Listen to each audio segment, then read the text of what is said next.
किताब मुकद्दस में से यूहन्ना की इंजील के 16वें बाब की तलावत। मैंने ये बातें तुमसे इसलिए कहीं कि तुम ठोकर ना खाओ। लोग तुमको इबादत खानों से खारिज कर देंगे, बल्कि वो वक्त आता है कि जो कोई तुमको कत्ल करेगा वो गुमान करेगा कि मैं खुदा की खिदमत करता हूँ, और वो इसलिए ये करेंगे कि उन्होंने ना बाप को जाना ना मुझे। लेकिन मैंने ये बातें इसलिए तुमसे कहीं कि जब उनका वक्त आए तो तुमको याद आ जाए कि मैंने तुमसे कह दिया था। और मैंने शुरू में तुमसे ये बातें इसलिए ना कहीं कि मैं तुम्हारे साथ था, मगर अब मैं अपने भेजने वाले के पास जाता हूँ, और तुम में से कोई मुझसे नहीं पूछता कि तू कहाँ जाता है, बल्कि इसलिए कि मैंने ये बातें तुमसे कहीं तुम्हारा दिल गम से भर गया। लेकिन मैं तुमसे सच कहता हूँ कि मेरा जाना तुम्हारे लिए फ़ायदेमंद है, क्योंकि अगर मैं ना जाऊँ तो वो मददगार तुम्हारे पास ना आएगा, लेकिन अगर जाऊँगा तो उससे तुम्हारे पास भेज दूँगा, और वो आकर दुनिया को गुनाह और रास्तबाजी और अदालत के बारे में कसूरवार ठहराएगा। गुनाह के बारे में इसलिए कि वो मुझ पर ईमान नहीं लाते, रास्तबाजी के बारे में इसलिए कि मैं बाप के पास जाता हूँ और तुम मुझे फिर न देखोगे, अदालत के बारे में इसलिए कि दुनिया का सरदार मुजरिम ठहराया गया है। मुझे तुमसे और भी बहुत सी बातें कहना है, मगर अब तुम उनकी बर्दाश्त नहीं कर सकते।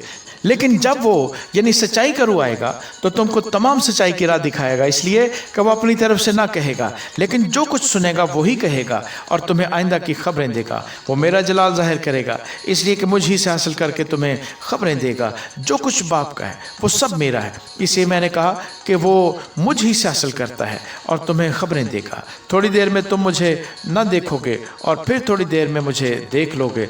बस उसके बाद शागिर्दों ने आपस में कहा, ये क्या है जो वो हमसे कहता है कि थोड़ी देर में तुम मुझे ना देखोगे और फिर थोड़ी देर में मुझे देख लोगे, और ये कि इसलिए कि मैं बाप के पास जाता हूँ। बस उन्होंने कहा कि थोड़ी देर जो वो कहता है ये क्या बात है, हम नहीं जानते कि ये क्या कहता है। यीशु ने जानकर के वो मुझसे सवाल करना चाहते हैं, उनसे कहा, क्या तुम आपस में मेरी इस बात की निस्बत पूछ-पाछ करते हो कि थोड़ी देर में तुम मुझे ना देखोगे और फिर थोड़ी देर में मुझे देख लोगे? मैं तुमसे सच सच कहता हूँ कि तुम तो रोगे और मातम करोगे, मगर दुनिया खुश होगी।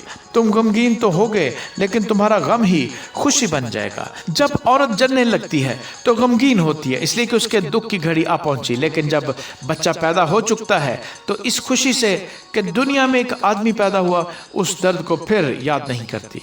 बस तुम्हें भी अब तो गम है, मगर मैं तुमसे फिर मिलूंगा और तुम्हारा दिल खुश होगा और तुम्हारी खुशी कोई तुमसे छीन न लेगा। उस दिन तुम मुझसे कुछ ना पूछोगे। मैं तुमसे सच सच कहता हूँ कि अगर बाप से कुछ मांगोगे तो वो मेरे नाम से तुमको देगा। अब तक तुमने मेरे नाम से कुछ नहीं मांगा, मांगो तो पाओगे, ताकि तुम्हारी खुशी पूरी हो जाए। मैंने ये बातें तुमसे तमसीलों में कही। वो वक्त आता है कि फिर तुमसे तमसीलों में ना कहूँगा, बल्कि साफ साफ तुम्हें बाप की खबर दूंगा। उस दिन तुम मेरे नाम से मांगोगे, और मैं तुमसे ये नहीं कहता कि बाप से तुम्हारे लिए दरख्वास्त करूँगा, इसलिए कि बाप तो आप ही तुमको अजीज़ रखता है, क्योंकि तुमने मुझको अजीज़ रखा है और ईमान लाए हो कि मैं बाप की तरफ से निकला, मैं बाप में से निकला और दुनिया में आया हूँ, फिर दुनिया से रुखसत होकर बाप के पास जाता हूँ। उसके शागिर्दों ने कहा, देख अब तू साफ साफ कहता है और कोई तमसील नहीं कहता। अब हम जान गए हैं कि तू सब कुछ जानता है और इसका मोहताज नहीं कि कोई तुझसे पूछे। इस सबब से हम ईमान लाते हैं कि तू खुदा से निकला है। यीशु ने जवाब दिया, क्या तुम अब ईमान लाते हो?